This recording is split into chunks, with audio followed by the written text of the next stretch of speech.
הפלוגה הלכה בוואדי.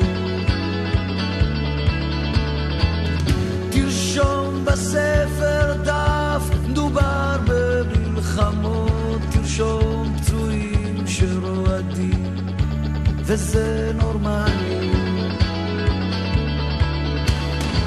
הנעורים יפים, הקיץ אינסופי, וקנין הגיע לפלוגה, אלוף קריית גת.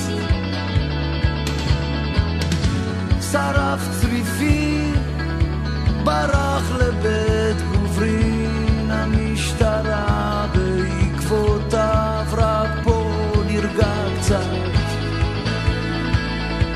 את מה שאני זוכר מזה אני רושם ברחפים באלונקות, שניים בלי שם.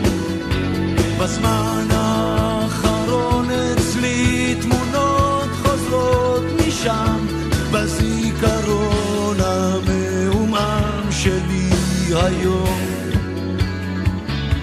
מסך כבד של מלחמות והזיות.